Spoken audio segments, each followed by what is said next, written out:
Good morning বন্ধুরা, কেমন আছো তোমরা সবাই? আশা করছি সবাই খুব ভালো আছো। আমিও খুব ভালো আছি। আমার অপর্ণা ব্লগ চ্যানেলে তোমাদের সকলকে জানাই অনেক স্বাগত, অনেক অনেক অনেক ভালোবাসা।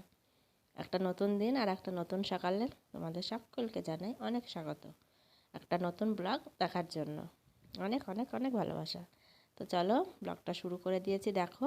আর এখন আমি চলে এসেছি কলের পাড়ে অনেকগুলো জামা কাপড় নিয়ে। আর এই জামা কাপড়গুলো এখন সব সার্ফের জলে ভিজিয়ে দিচ্ছি, কারণ রোদ উঠে পড়েছে দেখো। আর কয়েকদিন মেঘলা কুয়াশা গেল, তো তার জন্য আজকে একটু রোদ উঠেছে। আর বাপের বাড়ি গিয়েছিলাম ঘুরতে, তো এসে তো জামা কাপড়গুলো কাচাই হয়নি, তো সেগুলো কাচ্ছি। এই দেখো ছেলের জামা প্যান্ট, তোমাদের দাদা ভাইয়ের, আমার বিছানা চাদর টাদর এগুলো সব এসে তুলে রেখেছিলাম, কিন্তু আজকে ভাবলাম যে সব ধুয়ে দিই, কারণ অনেক কদিন ঘরে ছিল, শোয়া হয়নি তার জন্য। তো এখন সার্ফটা ঢেলে নিলাম, অল্প ছিল তো হলো না, ভাবলাম যে হবে কিন্তু হলো না, তো তার জন্য আরেকটু ঢেলে নিলাম। তো এখন এই যে জলের মধ্যে চুবিয়ে দিচ্ছি। আর সকালে জলও এসে গেছে, তো তার জন্য। তো চলো জামা কাপড়গুলো কেচে তারপরে আমি মেলে দিয়ে আসবো ছাদে, তাহলে শুকিয়ে যাবে তাড়াতাড়ি। তোমরা দেখতে থাকো।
তো জামা কাপড় আমার মেলা কমপ্লিট, চলে এসেছি রান্নার কাছে।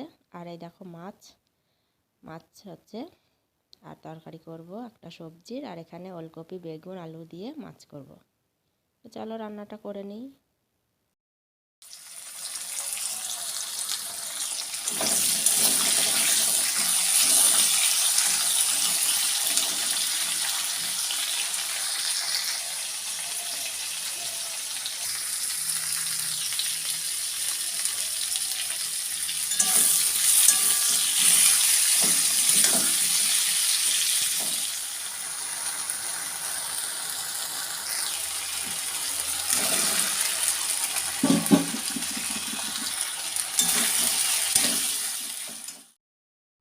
তো দেখো আমার মাছের ঝোল ফুটতে শুরু করে দিয়েছে, এখন আমি মাছগুলোকে দিয়ে ফুটিয়ে তারপরে নামিয়ে নেব। তো তোমাদের ফাইনাল লুকটা আমি দেখিয়ে দেবো মাছের ঝোলের। দেখো ফুটছে ঝোল, গাঢ় হয়ে এসেছে, বা নামিয়ে নেব। তো আমার মাছের ঝোল কমপ্লিট হয়ে গেছে, ভাত হয়ে গেছে, আর এই দেখো এখানে সবজি তরকারিটা হচ্ছে। তো চলো রান্না করে নিই, পরে তোমাদের সঙ্গে দেখা হবে। কেমন আছো তোমরা সবাই? আশা করছি তোমরা সবাই খুব ভালো আছো। তো ইভিনিং না, সন্ধ্যা এখনও হয়নি, বাইরটা একটু অল্প অল্প আছে। এখন কটা বাজে? এখন বাজে 5টা, 5টা বাজে। আর দেখো আমি কত জামা কাপড় তুলে নিয়ে এসেছি, এই দেখো, এই এক গাদা। এগুলোকে এখন সব ভাঁজ করবো, তারপরে এগুলোকে জায়গায় রাখবো। কোথায় কী ছিল সব তোমরা তো দেখলে তো, সকালবেলায় কতগুলো জামা কাপড় কেচেছিলাম। তো জামা কাপড়গুলো কেচে সব ছাদে মেলা ছিল, কিন্তু শুকিয়ে গেছে সব। নিচে কতগুলো দিয়েছিলাম, ছাদে দিয়েছিলাম, সব যাক শুকিয়ে গেছে। আর এখন সব ভাঁজ করে নিই। তো চলো ভাঁজটা করে নিই, তারপর আবার বললাম যে একটু পাটিসাপটা করবো। তো দেখা যাক, যদি পাটিসাপটা করে তোমাদের সঙ্গে অবশ্যই শেয়ার করবো, দুধ নেওয়া আছে। তো চলো পরে তোমাদের সঙ্গে আবার দেখা হবে। জামা কাপড়গুলোকে এখন ভাঁজ করে।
তো দেখো জামা কাপড়গুলো আমার প্রায় ভাঁজ করা কমপ্লিট। আর এই ব্লাউজটা হচ্ছে শাড়ির পিচের ব্লাউজ, এটাকে ভালো করে ভাঁজ করে রেখে দেবো জায়গায়।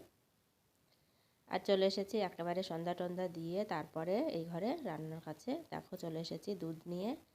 আর এই যে 3টে জায়গায় দুধ ছিল দেখেছো, তো এটা দিয়েই পাটিসাপটার পুরটা তৈরি করে নেবো, চাচি বা ক্ষীর যেটাই বলো সেটাই। তো চলো রেডি করে নিই। দুধটা বসিয়ে দিয়েছি, যেহেতু ফ্রিজে ছিল ঠান্ডা, তো অনেকটাই দেরি লাগবে হতে। আর এখানে 1 কিলো দুধ আছে, তো 1 কিলো দুধে যেটুকু চাচি হয় তাতেই করব। তো দেখো কমে কতটা হয়ে এসেছে, প্রায় হাফেরও হাফ হয়ে গেছে। আর এই দুধটার মধ্যে আমি অল্প একটু চালের গুঁড়ি দিয়ে দেবো, দিয়ে একটু শক্ত করে নেব, যেহেতু পাটিসাপটার ভিতরে দেবো, তো তো তার জন্য একটু শক্ত না হলে পারে বেরিয়ে যাবে। তো এইভাবে একটু ঘন করে তারপরে একটু চালের গুঁড়ি দিয়ে নামিয়ে নেব, আরও একটু ঘন করব। এই দেখো চাচি আমার কমপ্লিট। চাচি বা ক্ষীর যাই বলো, আমরা তো চাচি বলি, ক্ষীরও বলে অনেকে। তো আমার রেডি হয়ে গেছে। এটাকে একটু ঠান্ডা করার জন্য রেখে দেবো, তারপরে আমি পাটিসাপটার ব্যাটারটা তৈরি করে নেব। চলো করে নিই। আর কে কেমনভাবে করো তোমরা হয়তো নিশ্চয়ই ভালোভাবে করো, আমি যেমন পারি তেমন করি। তো এখানে এই দেখো ময়দা নিয়ে নিয়েছি, এটা দিয়েই করব। তো এখানে আমি ঠান্ডা করতে দিয়ে দিয়েছি একটা জায়গায়। তো এটা ঠান্ডা হতে থাক, ব্যাটারটা গুলে নিয়েছি। এটাতে অল্প সুজি দিয়েছি, ময়দা দিয়েছি, আর একটু দুধ দিয়েছি, দিয়ে গুলিয়ে নিয়েছি জল দিয়ে, চিনি দিয়েছি হালকা অল্প। তো সেটা তোমাদের সঙ্গে শেয়ার করা হয়নি। তো এই কড়াইটাতেই করব, ধুয়ে নিয়েছি। আর এই দেখো সাদা তেলেই করব, ঘি দিয়েও করে, কিন্তু সাদা তেলেই করব। ঘি দিলে আবার গ্যাস ট্যাস যদি হয়, ওই জন্য সাদা তেল দিয়ে আমি করে নিই। তো চলো একটা একটা করে আমি পাটিসাপটাগুলো তৈরি করে নিই। আর শীত আসলেই তো খাওয়ার মজা ধরো, শীতেই আর সবার বায়না যে এটা করো সেটা করো। তো পাটিসাপটার বায়নাটা আমাদের বেশি হয়, কারণ তোমাদের দাদাভাই পছন্দ করে, আমার ছেলেও খুব পছন্দ করে। তো দুজনেরই আবদার ছিল, তো মিটিয়ে দিলাম আজকে। এই দেখো, তা এভাবে আমি পাটিসাপটা তৈরি করি। তো তোমরা অনেকে অনেকভাবে করো, কালারিং করো, কিন্তু আমি কালারিং করিনি, এমনিই করেছি। তো চলো বন্ধুরা, ভিডিওটা অনেকটাই হয়তো বড় হয়ে গেল, তোমরা প্লিজ একটা করে লাইক দিও, দিয়ে দেখো। তো সবাই খুব ভালো থেকো, সুস্থ থেকো। দেখা হবে পরের ব্লগে নতুন কোনো ব্লগ নিয়ে। ততক্ষণের জন্য তোমরা সবাই খুব ভালো থেকো।